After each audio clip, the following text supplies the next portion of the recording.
Hi everyone, this is another Tasha Talk with me, Tasha. So today I wanted to briefly talk about what is your parental credit score. So when we apply for a loan, a credit card or anything similar, credit checks are being done to check your eligibility, if you're suitable, if you don't have debt, etc., etc. There's dozens of credit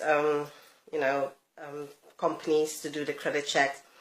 If we're going to work with vulnerable adults, with children, say it be an after-school club, a nursery, any settings, teaching, any settings that you're dealing with young people and vulnerable adults, a DBS check is done.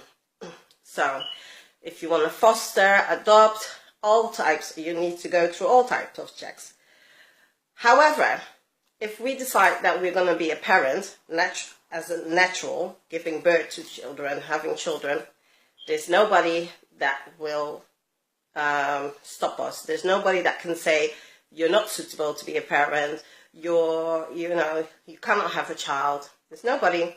They can say it, but they're not able to prevent you of having your child. So what is your parent score? What is your parent credit rating? What type of parent are you? Are you a type of parent that wants to be your children's best friend? That doesn't work, because as a parent, there are certain things that you need to put in place. There are certain rules and regulations, and when those rules are broken, there's a consequence, there's a discipline. Whatever that discipline is, either the child's being grounded, privileges are being taken away, etc. If you're friends can't do that with each other. Friends cannot tell the other friend, you've broken my rule, no TV for a week for you. That doesn't work. Are you the type of parent, you go to work all day, great, you're providing financially, you're providing a roof over the head of your children, you're providing food, clothing, everything. Yes, great. You go to work the whole day, and when you come home, the TV goes on, news channel goes on, and your children or your child wants to talk to you about their day, about their experience. Are you the type of parent that tell your child to shut up, you're listening to news, what is on the news is more important than the child?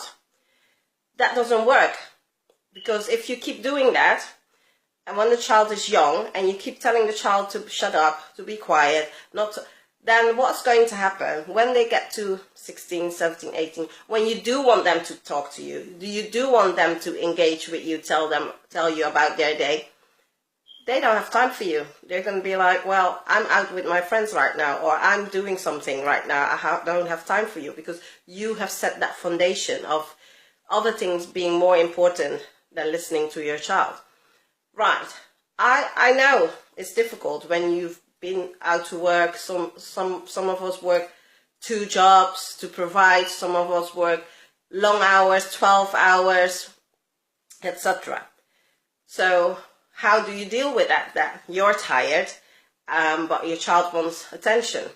What about telling the child, I know you want to tell me all about your day and all the exciting things or all the things that went wrong today. Give me an hour, give me 40 minutes, give me 30 minutes to just wind down. Let me have a cup of tea, and then I'll be listening to you. I have all the time, and we sit in peace and talk. What about that? Works? Doesn't work? Something that I had to deal with was my son didn't want to go to a mentoring program. This was about 5 years ago, or 4 years ago, I think. Yeah, he didn't want to attend 100 Black Men of London. But me as a parent, I as a parent knew that was something positive for him, that would change certain behavior patterns that he was showing, And I knew that something had to be done, that, I need to step in. And it's hard. I had Saturdays where I want to tear out my hair. I had one Saturday that I was in tears. I had to literally, and when I say literally, drag my son out of bed, Tell him whether he's going to wear his shoes, wear his clothes or not. If he's going in his pyjama barefoot, he is going. He is going. And I am glad to say that I've stood my ground with him, because I can see the result. I can see the difference that has made. Yeah, I'm not saying it's for everybody. What I'm trying to say with that is sometimes we have to take decisions as a parent that our children are going to hate us. They are going to hate us. And like one of my best mates says, she has a new mantra. If the child, if her children don't say at one point or another that they hate her, she's not doing her job right. And I understand what she means, because trust me, my son hated me at that time. But you know what? Now he is saying, when is mentoring on again? When am I going to mentoring? Yeah. So he understood now, 4 years later, 5 years later, what the importance of it is, how important this is. Yeah. Dress style. Do you look at your child, how they dress? Do you notice the change in behavior? Or are you too busy, looking at how you dress, and if you have the latest fashion style, and if you can score the next boy or girl? No. When is the last time that you actually complimented your child? When was the last time when you say, well, you know what? You're a pain in my butt most of the time, or some of the time I should say. You're a pain in the butt some of the time, but most of the time you're actually a good kid. And I like that you've done X, Y, Z. And I like this or that. Or are we constantly busy telling the child all the things that he or she is doing wrong?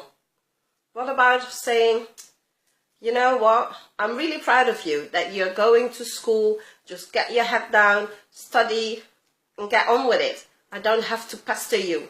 Do your homework. Behave at school. Yeah? When was the last time we did that? As a parent, do we, especially as a single parent, what is the message that we're sending to our children? Do we talk bad about the other parent in front of them? I know. I mean, I get so frustrated with my ex-husband. It's not even funny. But I've also become very aware that I need to watch what I talk in front of my children. It doesn't matter how angry I am, how frustrated I am, how upset I am, because at the end of the day, he's their father. And I need to let them decide for themselves what is wrong, what is not good, what their father is basically. They need to decide for themselves what they think about their father and his behavior and all of that, not being influenced by me. And I know it's hard. Also, are you a do as I say, not do as I do parent? That is hypocrisy. If I tell my daughter, she needs to respect herself, she should have value for herself, when, it's normal to be attracted to a boy, to be attracted to a girl. If I teach my girls that, you need to be mindful in the choices that you make if you're going to have a boyfriend, and then they're seeing man after man coming in my house, leaving my house, coming in and out, coming in and out. Then today is this one is my boyfriend, tomorrow that one is my boyfriend, next tomorrow is this one. Then they are seeing some next man in my bedroom. That doesn't work. That doesn't work. That sends a completely different message to your child. And children, they don't listen to what you say. They listen at what you're doing. What are you showing them with your actions? Same for boys. Same way for boys. If you're telling your son how they need to be treating women with respect, and you're allowing the son, if he has sisters, to treat his sisters any way he likes, bad, good, that doesn't work. No, you need to have respect right from the home. Do you allow your son to treat you as a mother badly? That sends the wrong message, because if you as a parent are allowing your son to talk anyhow he likes to you, tells you anything he likes, behaves anyway, that's the message. Not just that he is in charge, that you've lost control as a parent, but being female, it also says, oh, I treat my mom like crap, so who are you? I can treat you anyhow. Yeah, there's a lot of things. Parenting is not easy. Parenting doesn't come with a manual. It doesn't come with a blueprint. However, in my own life, I know my strengths. I know my strengths, but I also know my weaknesses. And with my weaknesses, I make sure that I have people around me, associations, that, oh, I don't really know how to deal with this situation. And I'll pick up the phone. Listen, so-and-so, this is what's happened. This is what happened. What is your opinion? As a parent, we should not be proud. We should leave ego behind. We should leave pride behind.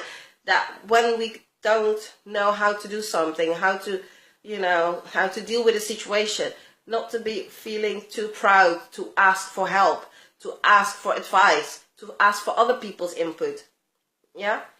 So that's all I wanted to say today, because I was thinking, I was looking at all these adverts on TV, and this credit, and this credit, and this credit, and I thought, well, what is my parental credit score? If I would go and do, step-by-step test the same way as I do a financial credit score, will I have a bad parent credit score? Will I have an outstanding parent credit score? Will I have a good credit score? I mean, as I said, there's no one set way to be a parent. We're all different. We all have our own personalities. We all are influenced by our environment, the way we were parented. It's all a compilation of how we are parenting at the moment. But whatever you do, whatever type of parent you choose to be, always keep in mind your child should be the priority, not you as a parent. And actually, I wanted to say something about that as well. As a parent, we need to make sure that emotionally we're right.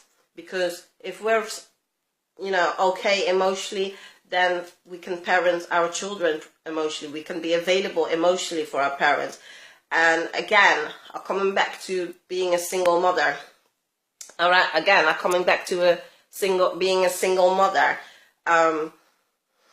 Yes, it's great to have a man, or it's great to have a woman.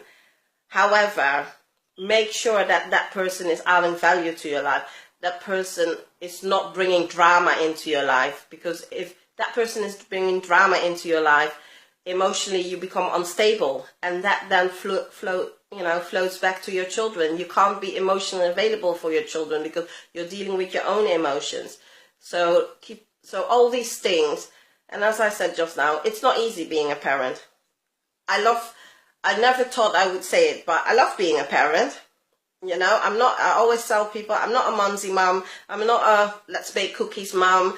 I don't know, let's tell you bedtime fairy tale stories, which is another point that I will bring another time, why I've never read fairy tales to my children.